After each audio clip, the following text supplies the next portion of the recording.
Dope, dope, dope, let's get it. I'm a trapping fanatic, that shit automatic, so I cannot turn it on or off. Bitches all on my dick, then she hop on my dick, I'm like, why you keep hopping on and off? Your bitch all on my dick, she be doing the most, I tell her, little bitch, she so extra. And my gun up on me, but not run up on me, niggas, they wanna fight, they some wrestlers. A lot of people actually asked me for this what if, so I decided why not do it now? What if Naruto had went rogue alongside Sasuke? But how could we make that happen? Well, first, we'll have to change a few things about his childhood in the beginning. Iruka, Shikamaru, Choji, or anyone who had a positive influence on him wouldn't even dare go near him. So now, when Naruto does eventually become a genin, things are a lot tougher on him, especially because he trains non-stop in order to become stronger. As at first, Sakura and Sasuke think it's useless to start training intensely now since they're already shinobi, but Naruto believes it will lead him to the path of Kage. So of course, the Land of Wave arc goes more or less the same. Just when Naruto trains, he actually realizes the helpfulness of his clones early on here, as he's able to learn how to use chakra control, making his tree walking or water walking way easier than before. As he continues to train day after day, until his combat or the control of his chakra was that of a low tuning level. So when they do return to the bridge, Naruto's rage boost from the Nine Tails is even greater than before, as this time he wouldn't hold back anything and actually rips through Haku, which will mean that Kakashi lands his lightning blade on Zabuza. And from this point, he developed his own shinobi way, to kill before being killed. With this mentality, Gato and his men would show up, but they're scared by Naruto's QB power, as his eyes, once it's gone, still remain in a slit pattern even when blue. He rushed in, demolishing them with hundreds of clones that show no mercy, using anything to their advantage, fighting dirty, and like an animal, he rips them apart, while being healed by the beast inside of him. Naruto spilled so much blood on that half of the bridge that it looked like it was painted red, and then he roars into the rainy sky, claiming victory. And as soon as the bridge was complete, Team 7 then begins their journey back, and as they travel, Naruto continues to use his clones to improve on everything. He sees this as some sort of cheat code that he can use, as he would have them spar, in which this would actually bolster his taijutsu very greatly. And they return, noticing that different groups of shinobi were in the Leaf Village and actually decide to sign up for the Chunin exams themselves. Kakashi had reported what had happened on their first mission, but Hiruzen didn't seem worried, as this was only a small outburst of the Nine Tails. However, what no one would expect was for the beast to make contact with Naruto in his dreams, with the two having a conversation about Naruto's life, and if he should even become the Hokage. Because the Jinchuriki, as the Hokage, may not even work.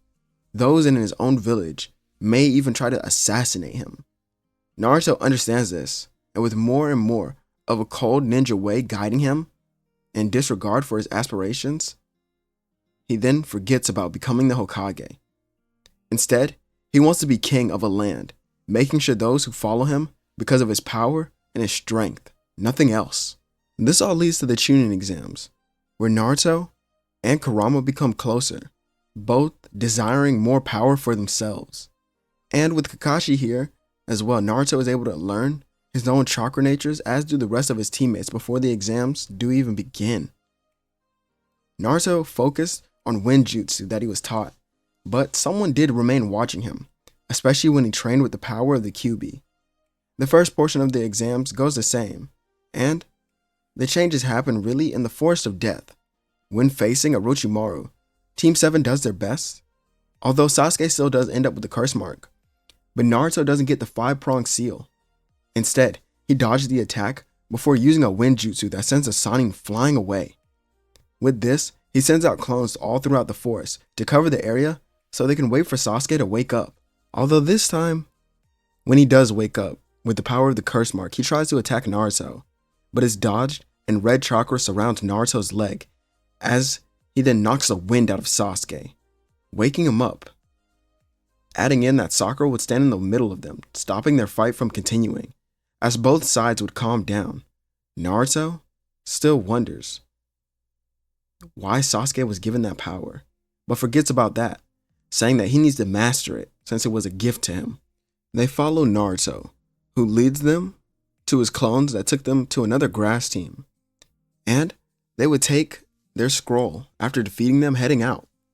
Of course, they would run into Kabuto, but pay him no attention at all. Making it to the tower, Sakura still tells Kakashi what happened, and that Naruto keeps using that strange power. So, Kakashi wondered if he should suppress the Nine Tails even further, but when he tried to find Naruto, he was nowhere to be found. In fact, he was having a conversation with someone else. Naruto soon returned facing off against Kiba in the prelims, where he surrounds him with clones, and he overpowers the Fang over Fang. Naruto then begins to use the chakra of the Nine Tails without showing it.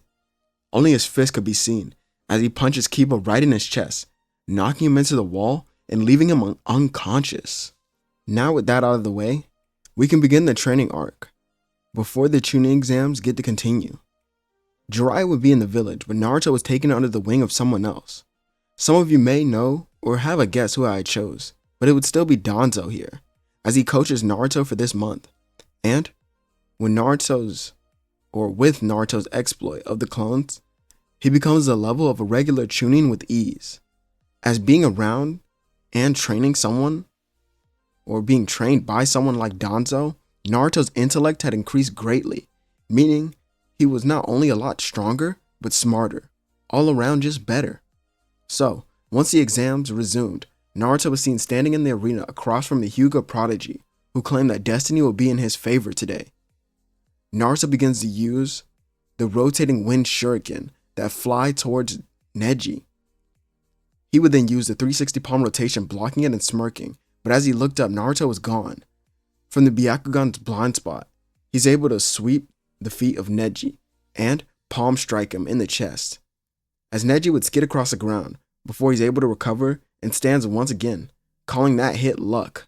Naruto then makes more clones that would do the same, sending in more wind shuriken as Neji is forced to keep blocking them while standing in one spot.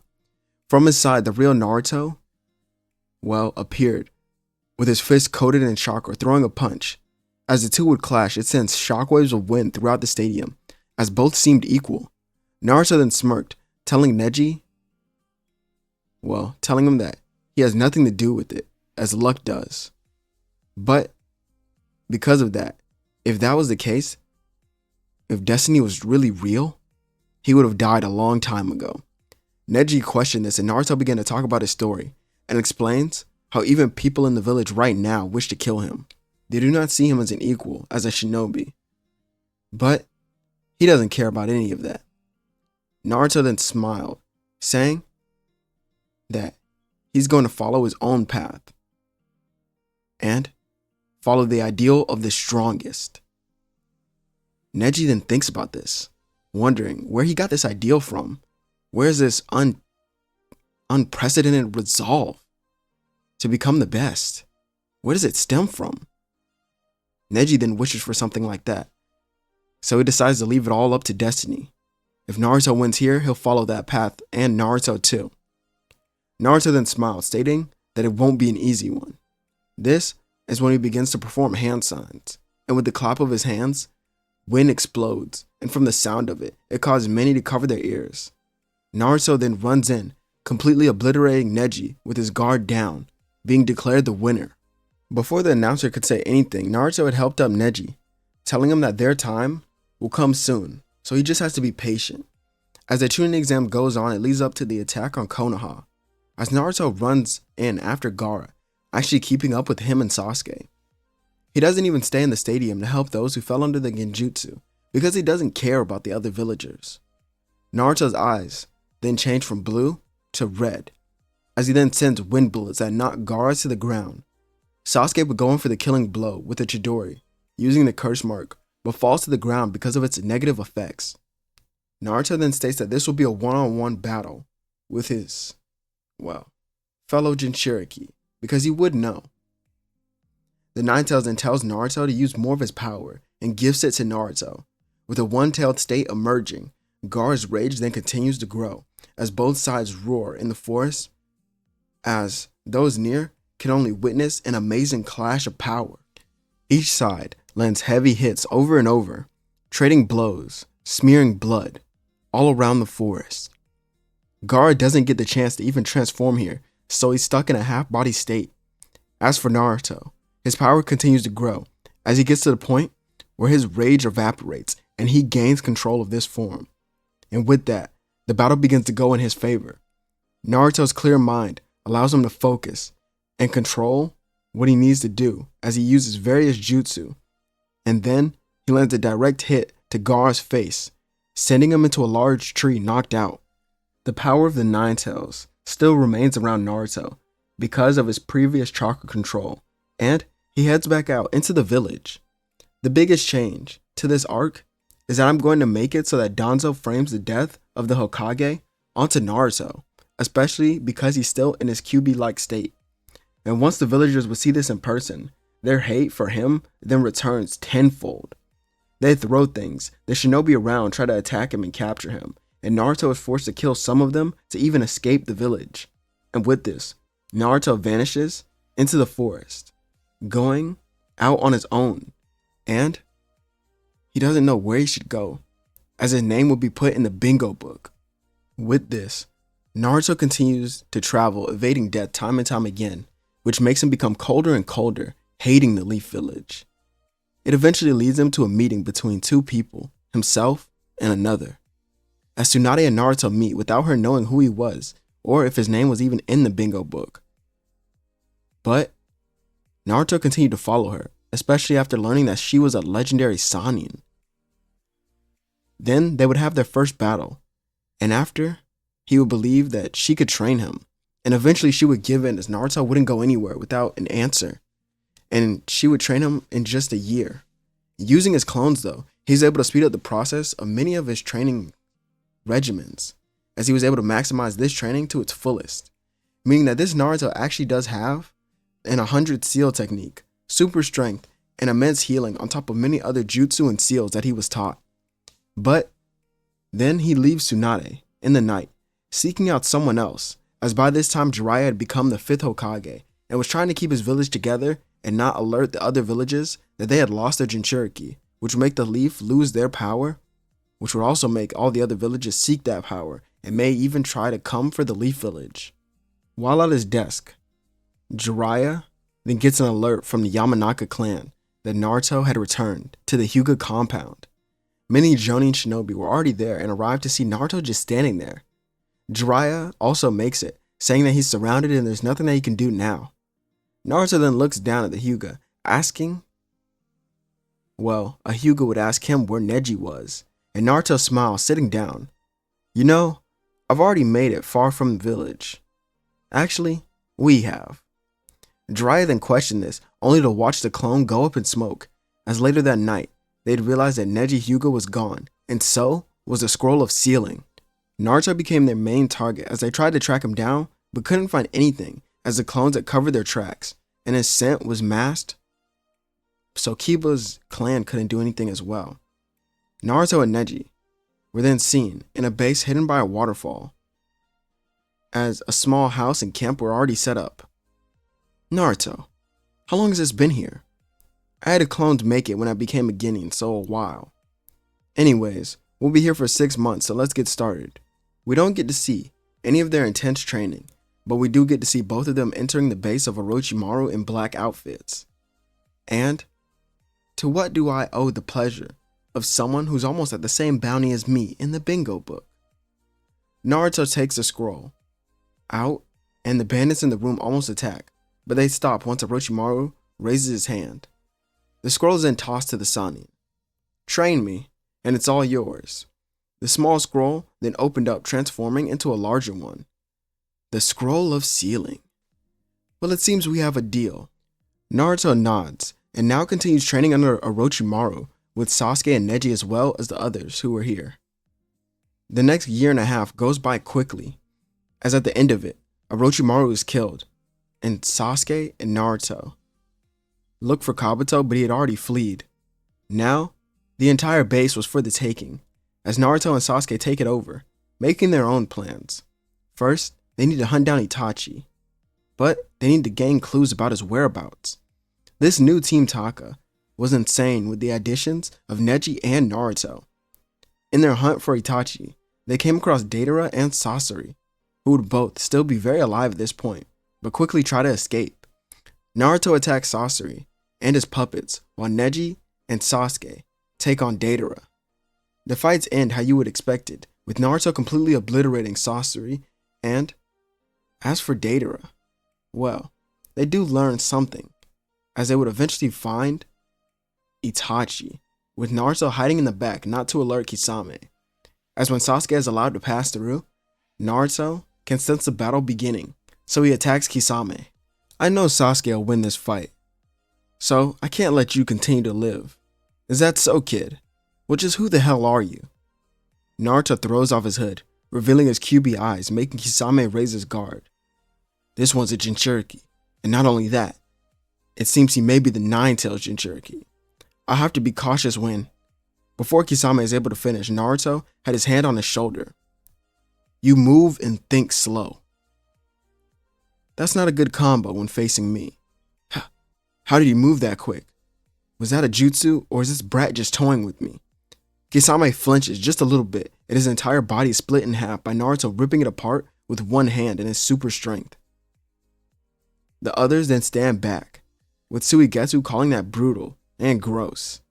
And Neji tells him he better get used to it, because their two leaders are complete monsters when fighting, especially Naruto, who has no regard. We would cut to Sasuke and Itachi's battle, with Sasuke having more of an edge this time, since Itachi really wasn't trying to kill him, and it would get to the point of no return in the battle, ending very similar, with the masked man taking Sasuke away and revealing the truth to him, as Naruto tells the team to regroup with Sasuke, and that he's heading out. And they do so, as after it's revealed, they would find Sasuke with his Mangekyo Sharingan awakened. As they would set out in front of the sunset, the masked man, well, one of his hands is ripped off by Naruto. So tell me, what did you tell Sasuke that caused him to awaken the same eyes that Madara Uchiha possessed? They then notice that Naruto's voice isn't his own, as this was the Nine-Tails speaking. The masked man then states that the leaf is corrupt, but Kurama smiles while in Naruto's body, who then explains the real truth of what happened that night. With even more information in his mind, he turns towards the masked man to see him no longer there. In the Kamui dimension, he despises Naruto and that beast while bleeding, but he says it doesn't matter, as the plans will have to continue regardless. With that, the story continues, the same with many Jinchuriki being captured. However, this time before the leaf is attacked and Killer Bee is taken, Jiraiya calls for a Kage summit, and with that happening so much earlier, Obito hasn't been approached by a snake sage Kabuto, so he wouldn't be ready to declare war just yet, and Pain is still seen as a leader of the Akatsuki as of now. So when all the Hokage feel as if something needs to be done, the 6 paths of pain would appear to kill all 5 of the Kage, and the Diva path uses the almighty push that destroys the Kage summit room, leaving it in shambles and many of the Kage already dead. As on the outside, we see each path of pain looking down at the remaining 3 Kage, the Raikage A, the Hokage Jiraiya, and the Tsuchikage Anoki. Jiraiya activates Sage Mode, with the Raikage turning on his lightning cloak.